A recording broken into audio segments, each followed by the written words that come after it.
અને હવે રાજ્યના સમાચારો વિશે વાત કરીએ, જ્યાં રાજકોટના 77 વર્ષીય વૃદ્ધાને ડિજિટલ અરેસ્ટ કરવામાં આવ્યા છે। વૃદ્ધ મહિલાને સાયબર ગઠિયાઓએ બનાવ્યો શિકાર। વૃદ્ધા પાસે 55 લાખ રૂપિયા પડાવવામાં આવ્યા। મુંબઈ ક્રાઇમ બ્રાન્ચના નામે બનાવવામાં આવી શિકાર। અલગ અલગ બેંકમાંથી 55.5 લાખ રૂપિયા પડાવી લેવામાં આવ્યા છે। આરોપીઓએ વધુ 43 લાખ રૂપિયાની માંગણી કરી છે। પુત્રીને જાણ થતાં આખો મામલો સામે આવ્યો। મુંબઈ રહેતી પુત્રીએ પોલીસને જાણ કરી ફરિયાદ નોંધાવી છે। પોલીસે વૃદ્ધાના ઘરે પહોંચી લાખો રૂપિયા જતા અટકાવ્યા છે। ડિજિટલ ગઠિયાઓને ઝડપી લેવા પોલીસે કવાયત તેજ કરી છે।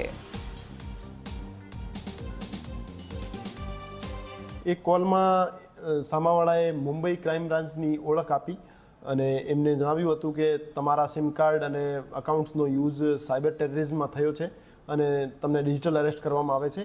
અને ડિજિટલ અરેસ્ટના નામે એમને 7 દિવસ સુધી વૃદ્ધ દંપતીને ઘરમાં ગોંધી રાખી અને એમની પાસેથી 55 લાખ રૂપિયા છેતરપિંડી કરીને અને એક્સટોર્શન કરીને પડાવી લીધા હતા।